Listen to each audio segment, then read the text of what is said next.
Here I am with machine shop owner from Denmark, extraordinaire, and YouTube star, Nikolaionz. So, Nikolai, welcome and happy Easter.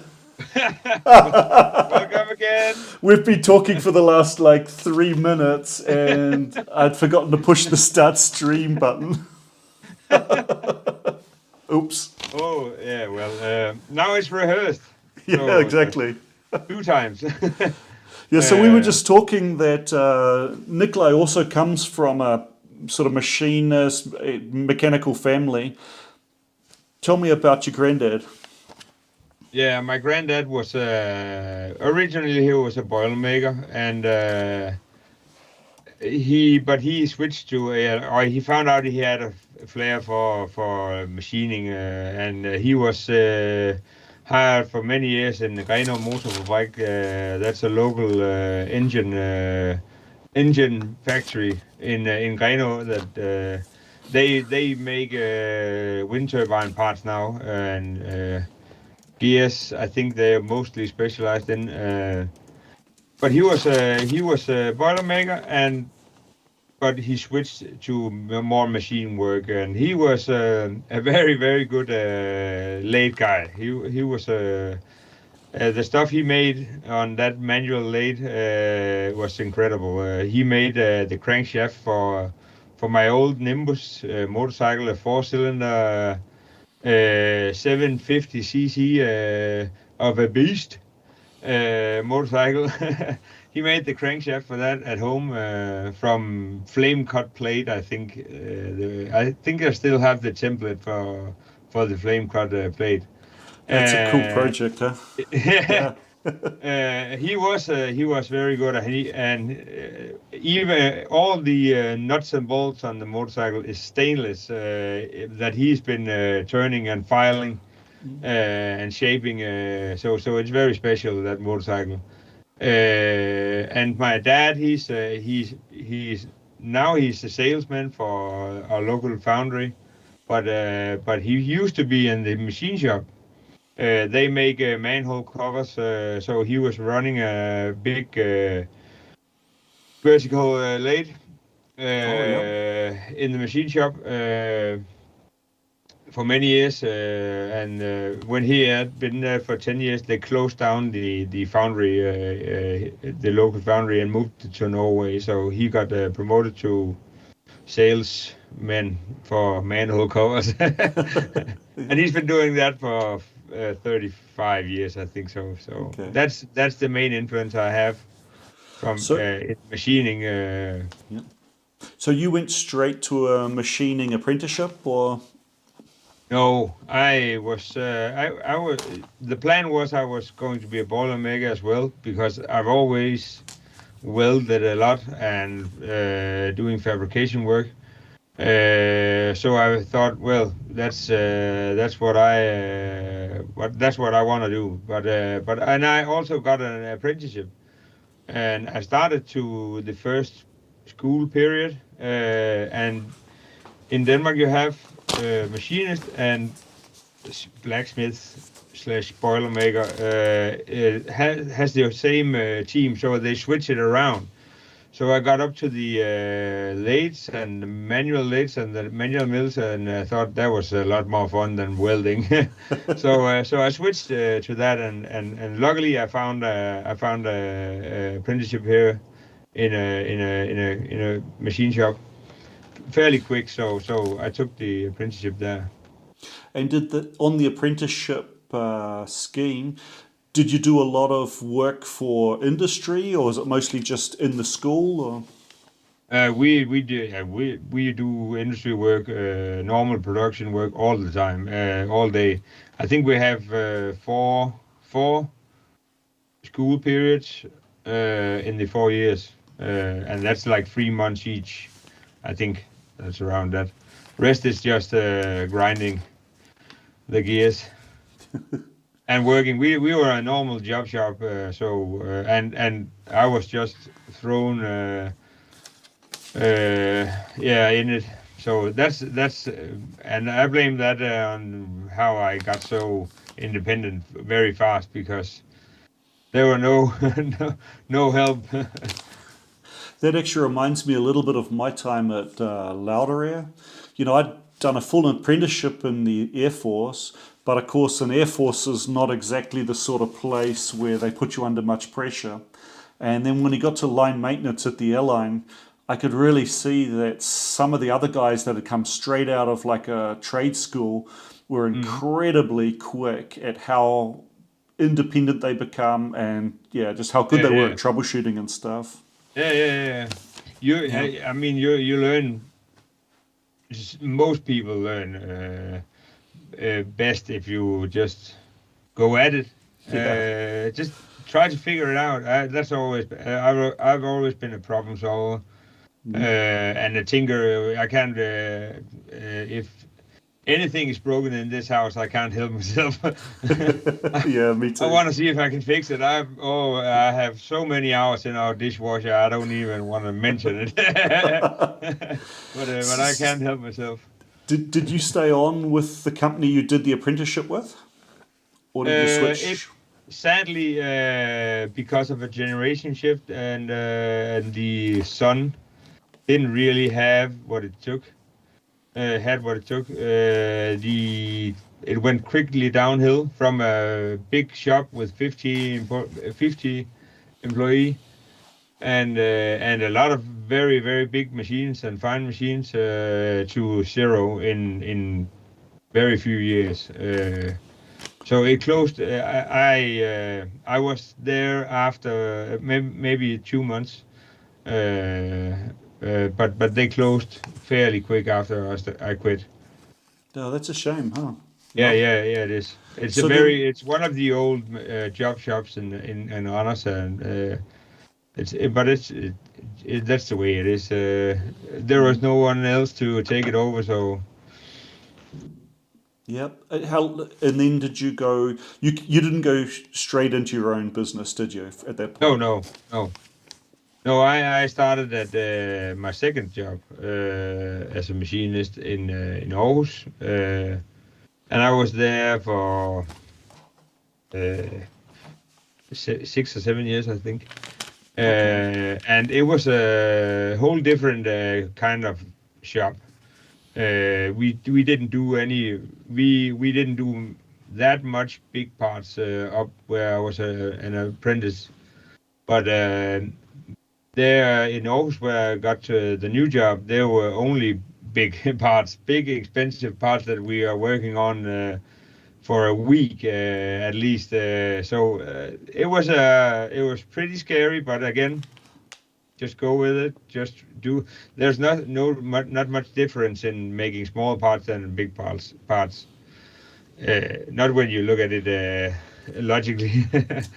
If you're scared and walking around thinking about how expensive this raw stock is, then yeah, sure. But I've never done that. Yep. Was So that we ran. also was Yeah, that also more of a production facility or more job shop? yeah, job shop. But it was a job shop, but we did a lot of repeat work still for the same customers I got now, more or less. So it's basically the same as we do now in my company. It's a lot of different parts, just generally supplying to the whole industry.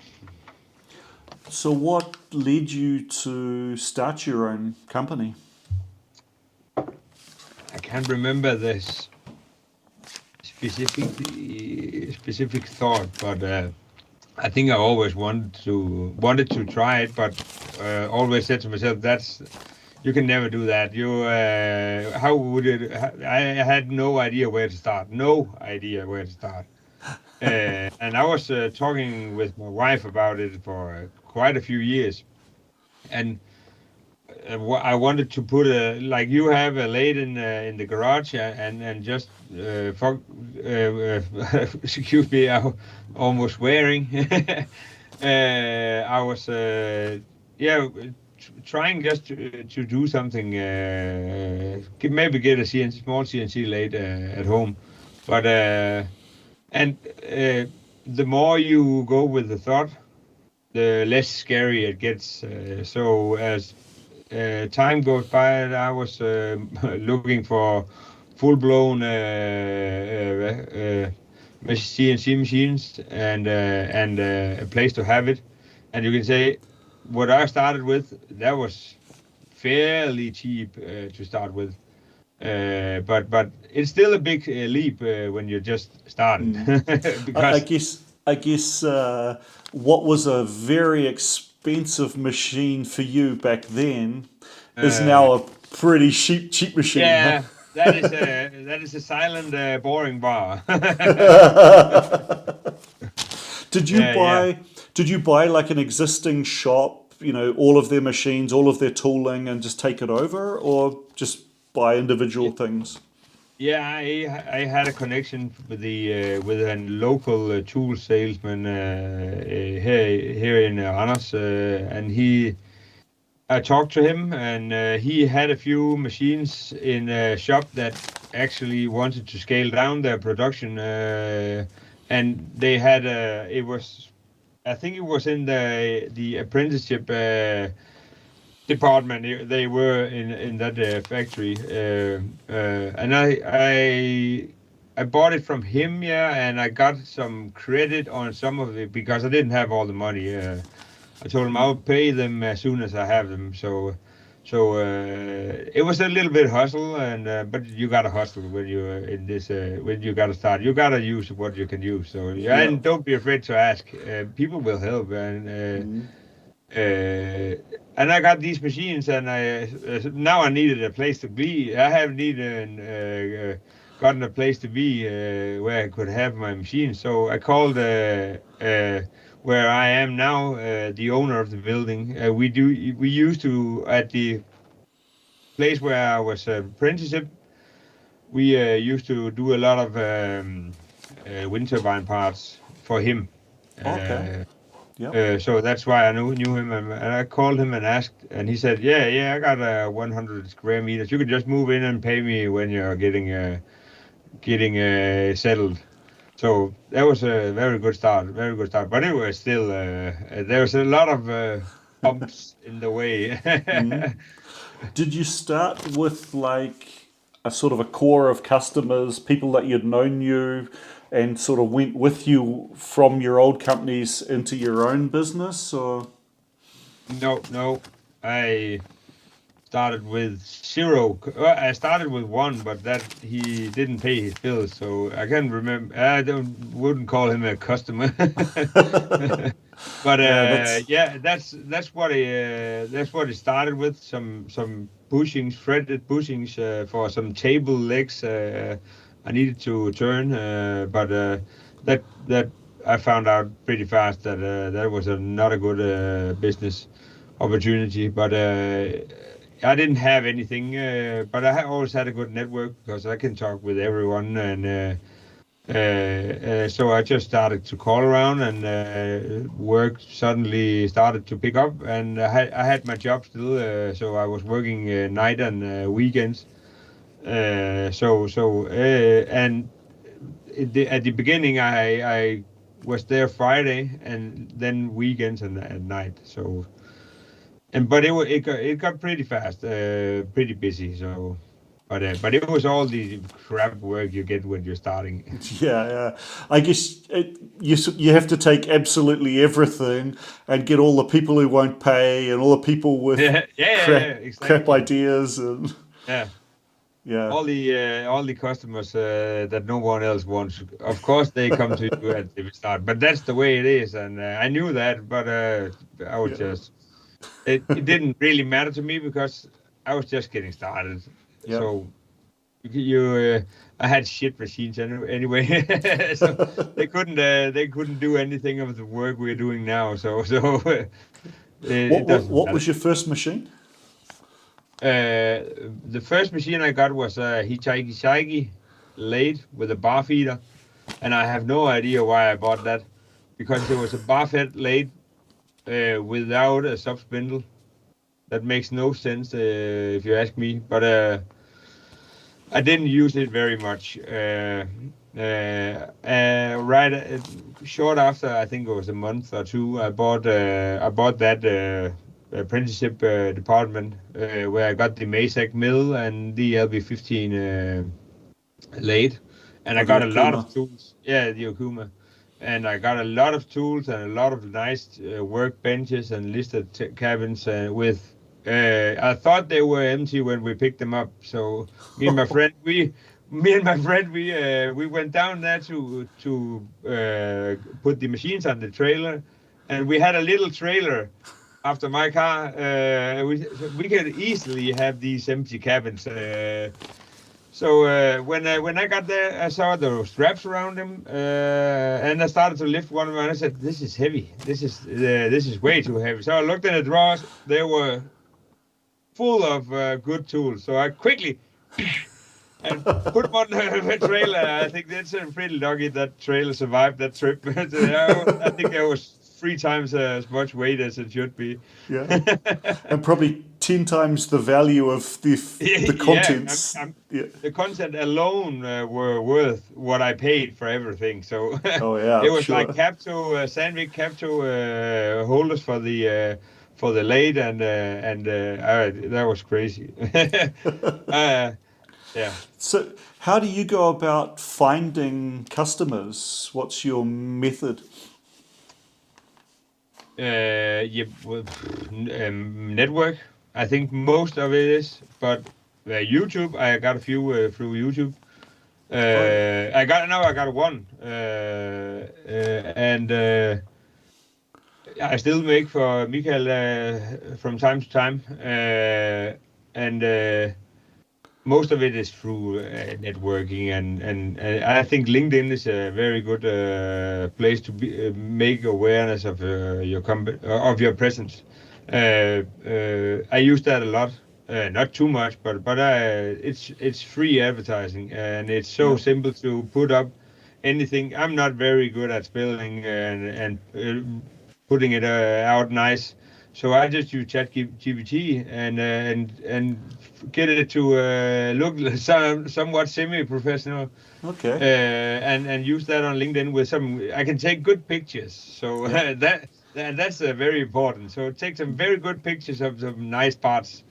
That's eye-catching, and I think that means a lot. That does a lot. Most of it is network and just general being an okay supplier and a general nice guy. So I guess your parts are your best advertising. Yeah. We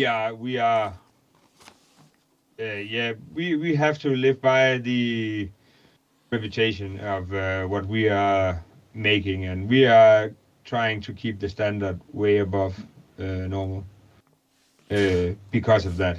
Yeah, because you've had extremely rapid growth, haven't you? Because this is your fifth year? 5th year now. Yeah, 6th year. Yeah, because I guess there's a real balance between the fast growth and keeping the quality, not getting so swamped with work that you can't meet your deadlines, and that's impossible to try to keep control on. You can't. That's a knife's edge, and you can't balance on that. But mostly we have been busy 5 years. I think very little days where we were walking around not having nothing to do. But it's very hard because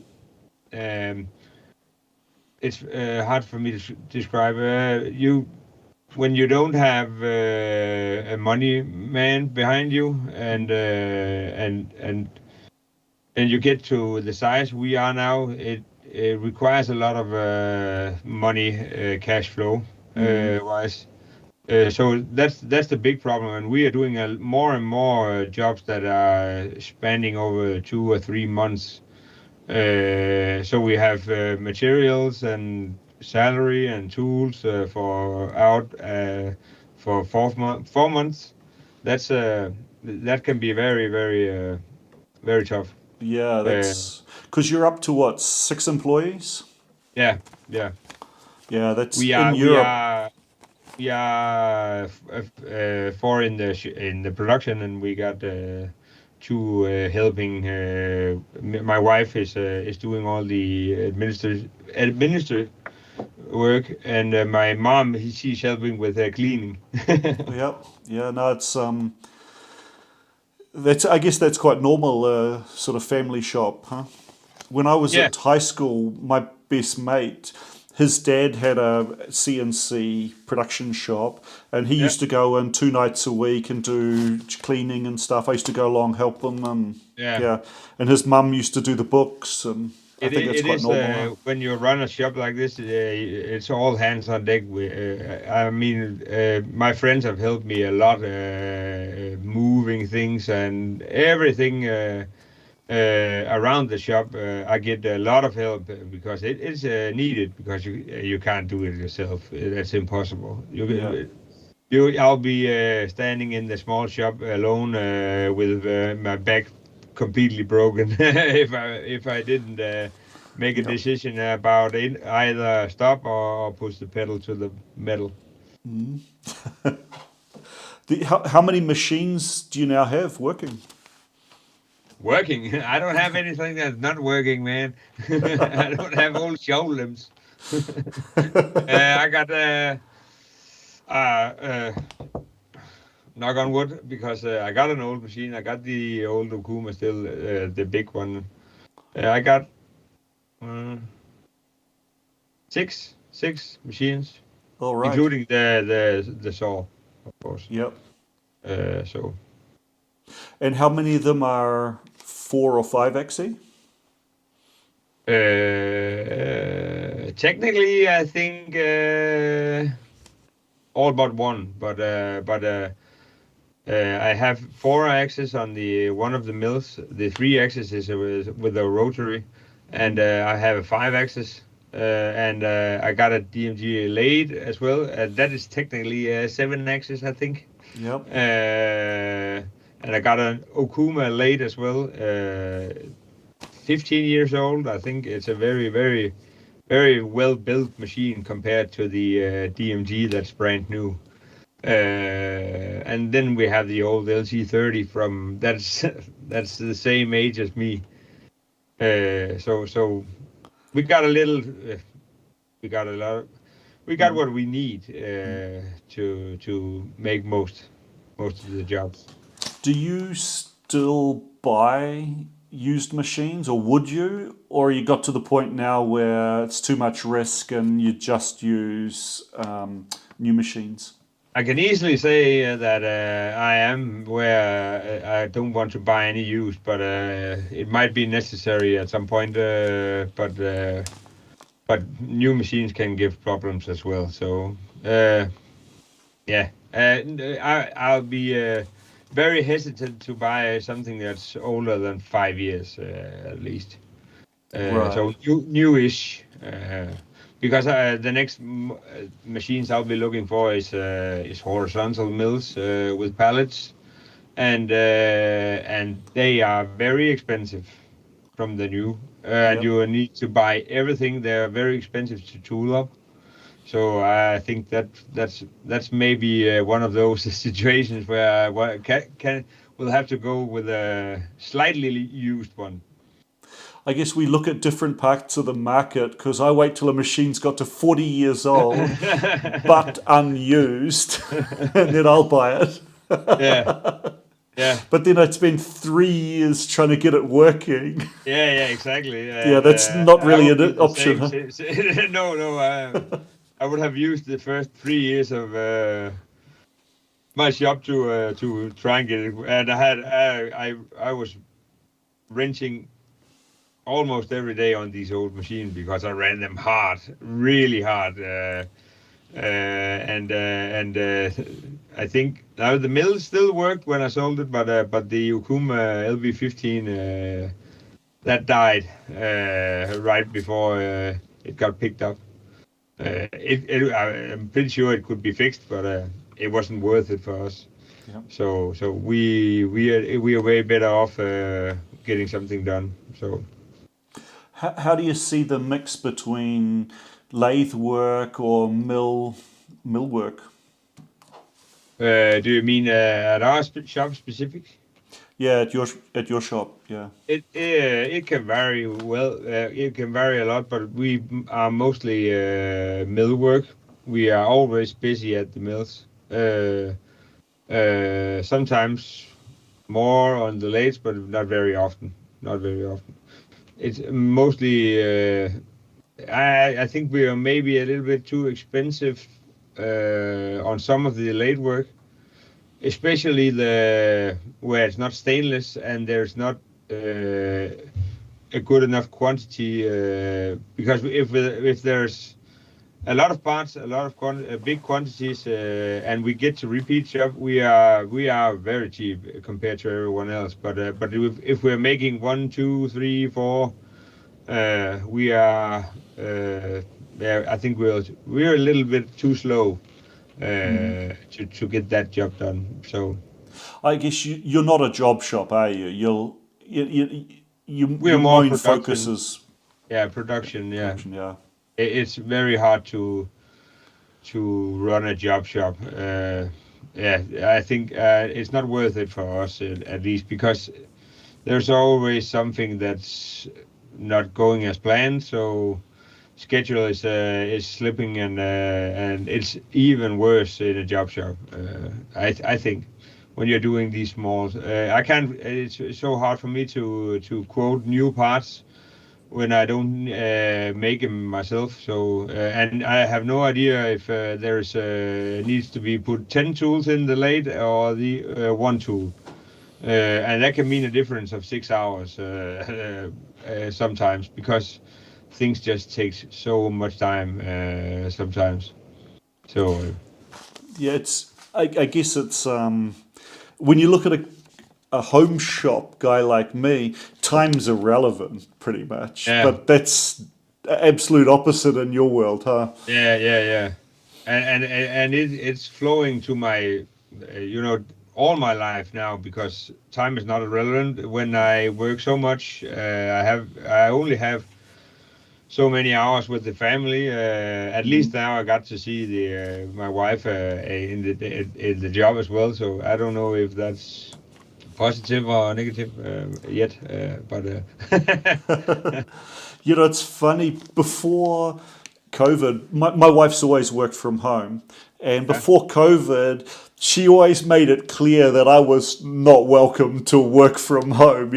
She couldn't picture me in her workspace. But then COVID hit and they sent us home for a few months to telework. And we've actually found it's really nice. We have lunch together every day. She does her office, I do my stuff. And we don't. I guess I don't bug her as much as she worries every day because she's making me lunch. Otherwise, I will forget it. Yeah. Oh, that's a funny thing about COVID. I think I got more asocial. Is that a word?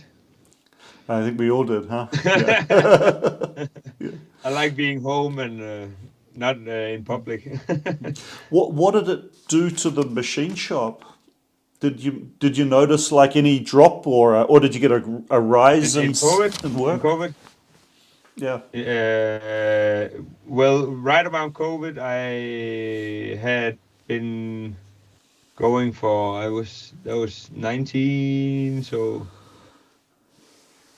a year or so, I think, and I was getting a little bit tired from the old machines, and then COVID came, and I thought, what are we doing now? Are we going recession and nothing? At least I didn't have big leasing or anything back then. So, but I thought about it, and I said that was around the time where I the first time I put on red and took a gamble. And right when COVID hit, I ordered the first DMG machine because a lot of people canceled their orders. And I talked to the DMG guy, and they could deliver one fairly quick.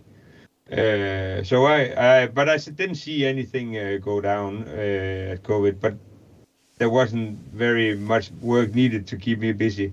But I got the new machine, and slowly the work got better and better, and I started. That was the same period I started to work more and more for my old work in Aarhus, and we started to do a lot of work together. So, and that is still today.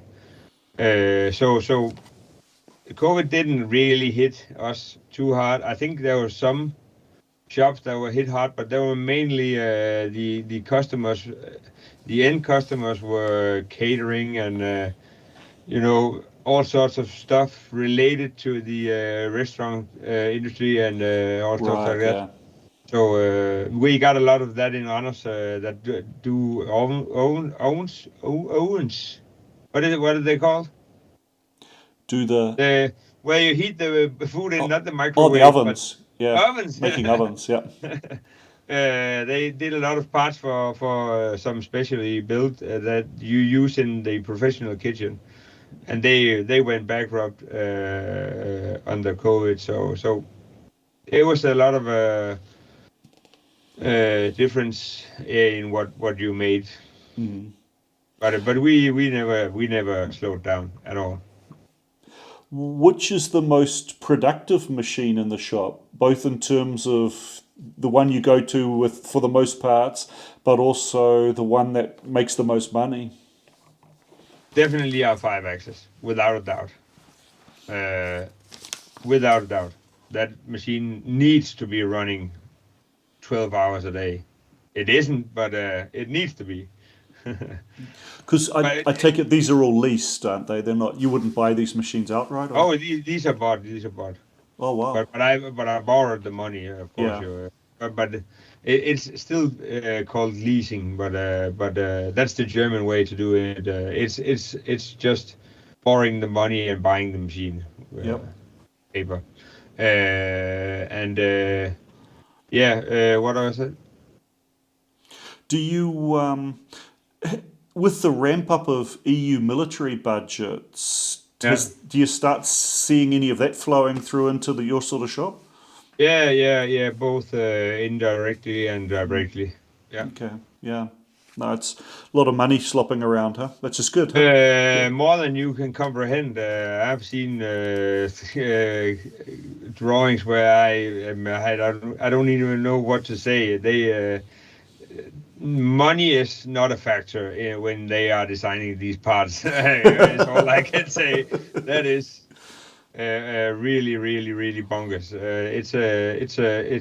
It's new for me, but it's something I want to try if it's possible. But it's a whole different ball game that is, and the contracts are no joke. You have to deliver. So yeah. Do you do any aerospace work? With the super alloys or any of that sort of stuff? It is kind of some of it. It's not. It's on the ascending end of the aerospace industry. It's not on. It is related to it, but it's more the military shooting side than it is the flying side. Yeah. But it is the same part, the same parts, kind of parts. They are constructed the same way with all this full billet aluminium machine down to almost barely nothing. No one is thinking about how much money this will cost. Yeah. Do you get hit with a lot of paperwork with that stuff? No, because traceability. We got the traceability we need because we have all the certificates and we have all the measurements and stuff like that. We have a ERP where we store everything and it sends to the customer. But and we also have all the necessary software to keep us fairly safe from outsiders. But we are not directly in contact with the big company that is responsible for all the most of the aerospace and military defense work in Scandinavia and Northern Europe. But we have a partner that does all the administrative work. So that is a lot. When you are printing one drawing, you get one drawing and 40 pages of text with all sorts of Yeah, info. they say in aviation, once the weight of paper equals the weight of the aircraft, it's serviceable and then it can fly. Yeah.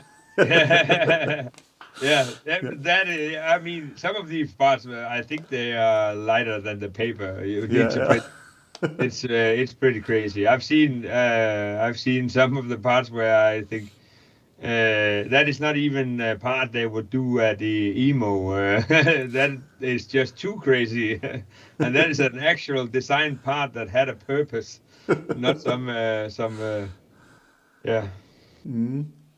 Have you ever had anything to do with like those decal, laser tech, the additive machining No. or additive subtractive machinings that can do everything at once?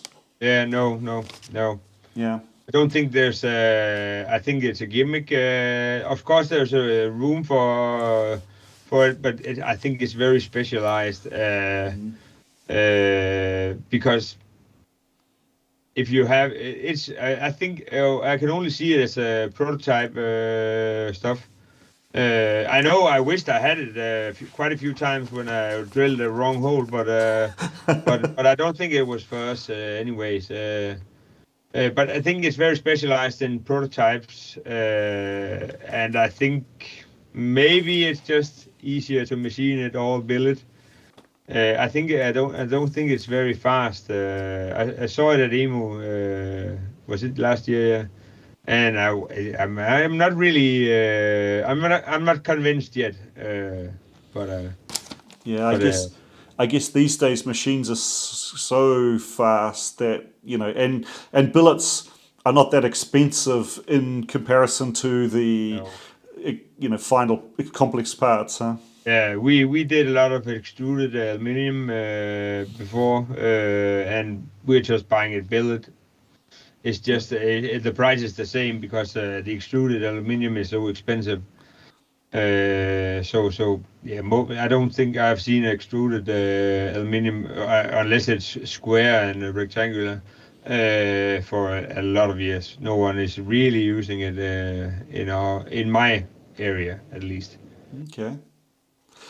Do you typically receive like 3D CAD models and then do all of your tool parts from their models, or do you get drawings, model them, and then create your tool parts? We always get 3D files and PDF. We don't start. I am not considering it an order because before we have everything in place, and that includes 3D files and drawings, proper drawings. That is necessary. Otherwise, we will just waste time needing measurements and calling and have a machine that's standing still. I'm not putting it out to the shop, out on the floor unless we have everything. That's just the principle because I've seen it way too much. We need stuff, and we are trying to call someone who knows maybe something. I'm not doing that. That's interesting. Do you get much pushback from customers that they don't want to give their models out of house? No. That's no problem. It's standard procedure. Okay. Nothing. No, most of our customers send them without us asking. So it's not a problem. What CAD and CAM packages are you using? We are currently using Fusion, and I've been using Fusion for 5 years, I think, maybe more, because I think I used it before I started my own. But I've used Fusion all the 5 years that I've been here working at my own shop.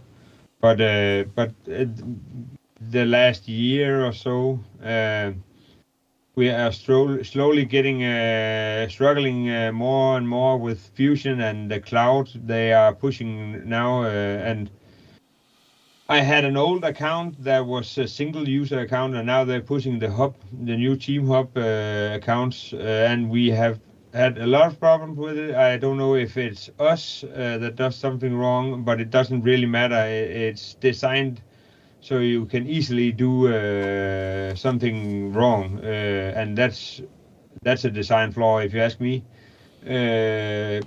So we are wasting a lot of time on post processes that don't keep the settings, and we can't find files, and there's more than one file, and I have no idea. And the support was lackluster, to say the least, from Autodesk. So I've determined to find another solution.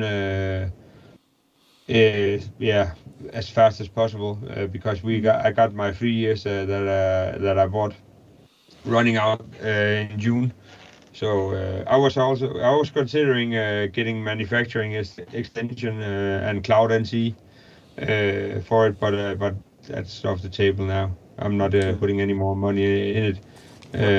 So it doesn't fit us. There's too many. We are trying to be efficient and lean in the shop. Fusion is nothing but lean, if you ask me. Okay.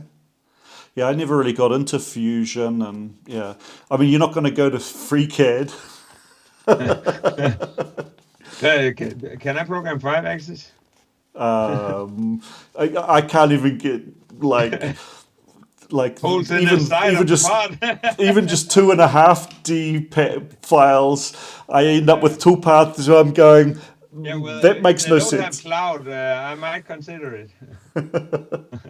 So we are looking at other options, and specifically we are looking at Esprit Cam. Yep. And that's I am looking at software that are already taking the first steps to implementing AI into CAM software. AI, whatever we name it, because I wanna future proof, because that's the way we wanna move our shop, is to automation, both in CAM and in the office, and raw material and machining. We need to do as little as possible. Yeah, I'm sure. I guess one of the big things for you is having your machines modeled so that when you simulate, you can get good confidence of crash. Not good, but you have full confidence in it. Esprit, I got it on test now the next few months, and it's all already set up to our machine. So I have full 5-axis with all our fixtures from Shung, and everything we have is there. So when we simulate it, and we are standardizing all tools in both of the mills now, we actually are going to put them in the machine next week, and everything is correct in Esprit, and so I can theoretically program at home at night, and we can run the programs at day. My goal is to be able to run programs without verifying them in any way. just simulating it in Esprit, but knowing that our templates are so well made that we won't have a collision. Esprit is very good at keeping away from everything that's fixture. Of course, there's always a way you can mess things up, but it's still way less than I do myself, because I mess up pretty often. So it's a way just to. That's the general way you should think in this business, because if you don't think that, I will come by it in a few years, full blast.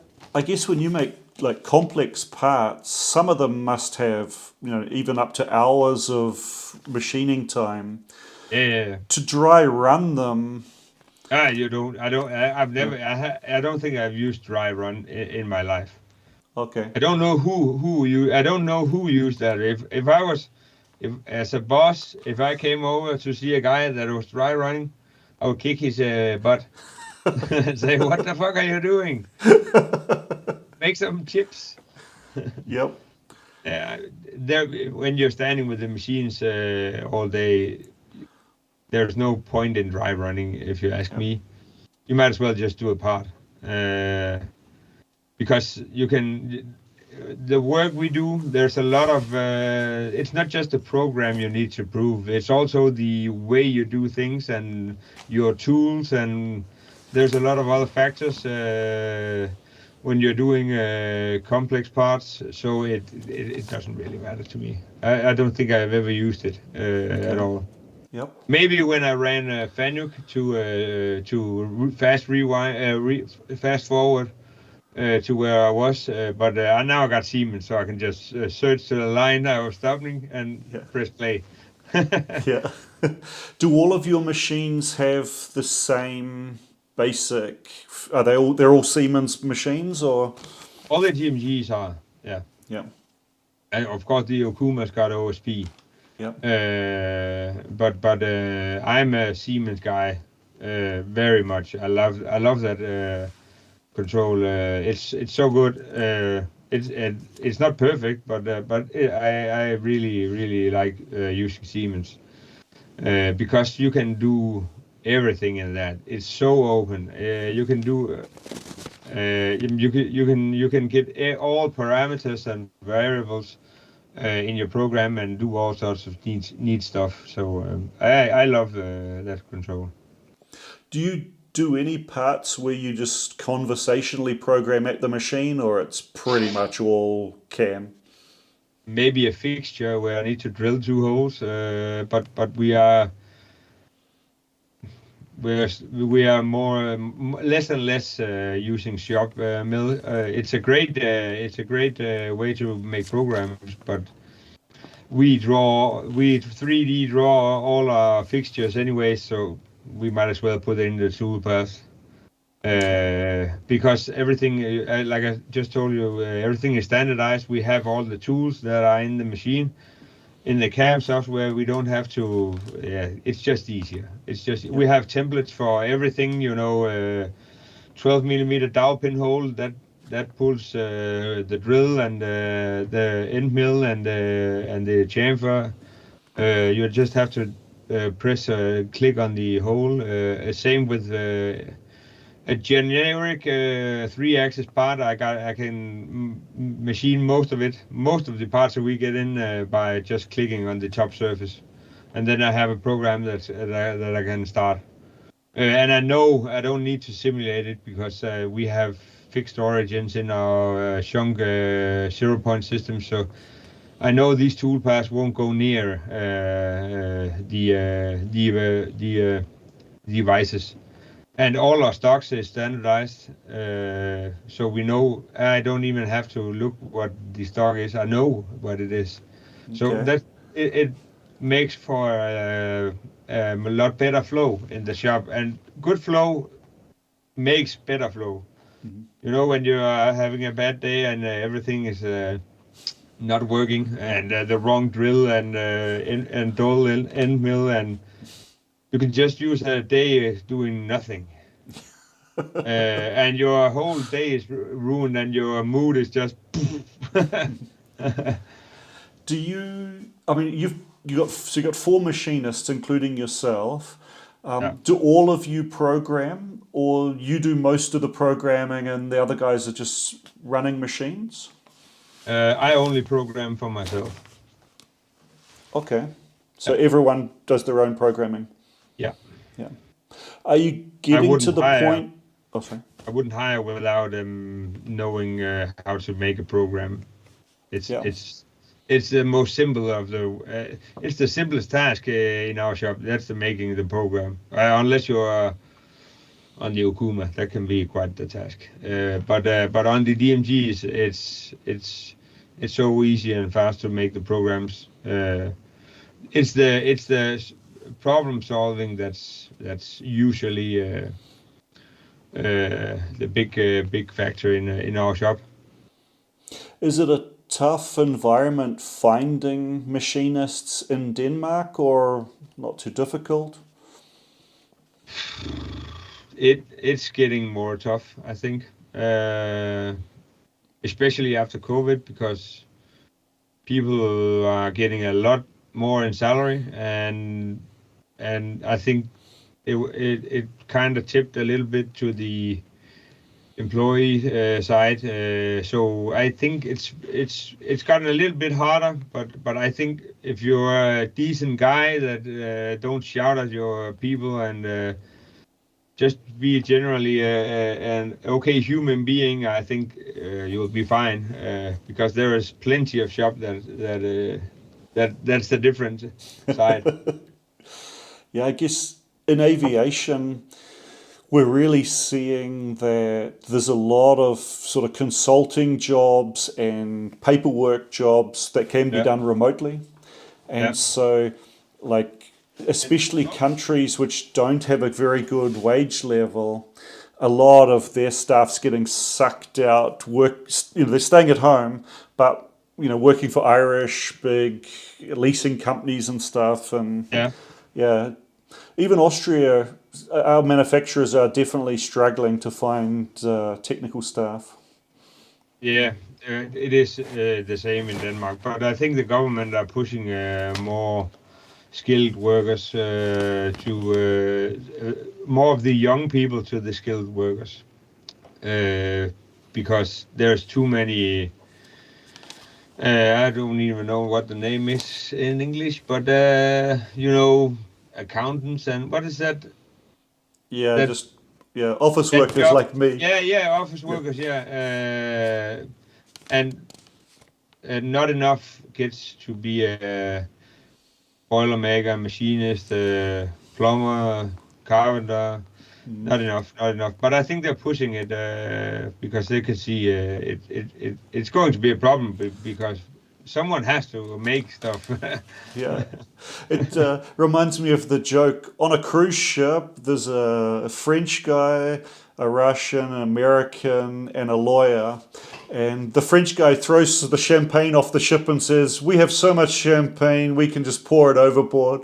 The Russian pours out the caviar, "We've got so much caviar, we can just throw it overboard." So the American threw the lawyer off.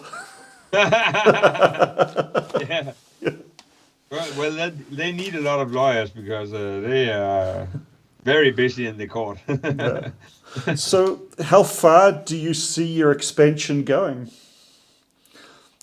As far as it goes, I have no idea. I have no idea if I exist in 6 months. It can go that fast because we are doing a lot of work that can break us potentially.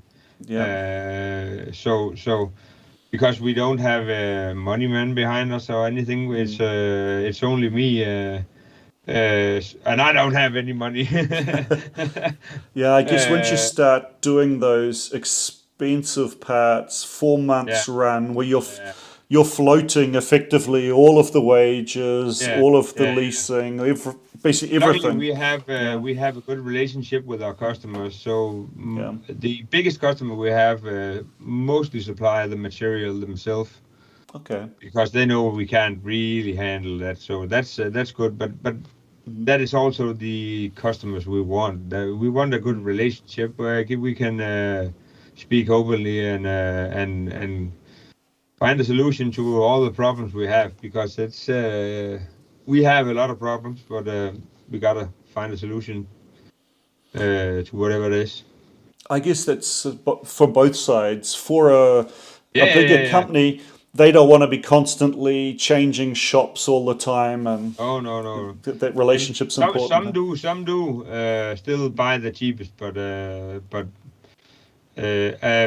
I can't comprehend how they can have a business and make so poor choices. I wouldn't be able to run my business if I didn't do what we do today. And that is also our suppliers. I don't ask around for prices. I have my suppliers that supplies what I need, and not just put an order out to them if I need the material. So yeah, I can waste a lot of time on it and potentially get in trouble because things are not being delivered and stuff like that. So it's just easier in the long run and cheaper in the long run, if you ask me. Yeah, I guess as long as everybody's making their share and not trying to. Everyone got to make money. Yeah. That's the first thing I tell potential new customers. There is, I'm not. We are not the cheapest. We might be, but we are. You don't expect us to be the cheapest, because we want to have time and to keep everything in check and still have time to package everything responsibly, so we don't have anything rumbling around in the pallets when they arrive at the customer. Yep.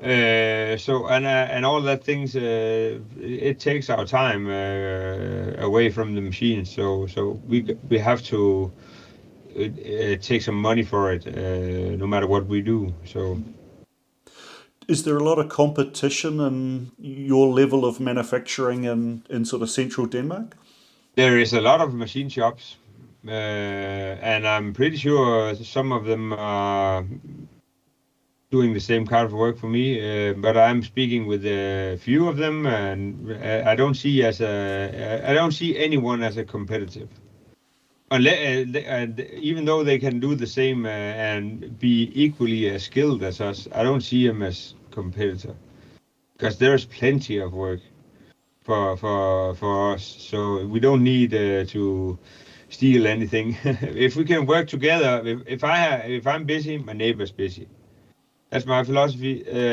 So if someone's busy, I'll be busy as well. There's so much work in Denmark, so we don't have to worry about being competitors. Yep. Oh, good on you. Well, I really appreciate you taking the time and doing this chat with me, Nikolai. And, no problem. Yeah, wish you. We've been talking about it sometime. Yeah, we now have. We need a shop tour. Yeah, I need to come up to Denmark because I owe you a beer. Oh, yes. Because Nikolai moved into a new shop 2 years ago. And by the time he had moved in, I said, it'll be too small for you within 1 year. And we bet a beer on that. But you're still in there. It's been close that I've needed to buy you a beer. But I was lucky. We have been almost buying machines we couldn't have in there. So we had to get some more space. But not moving technically. And I think that's the word you said. Yep. No, definitely. I lost that bet. Okay, so thanks very much, Nikolai, and we'll look forward to your next videos on YouTube. Yeah, thank you. I'll see if I can get anything done. Cheers. And thanks for everybody for joining and watching the live stream. I hope it was entertaining for you. And yeah, till next time. Thanks very much.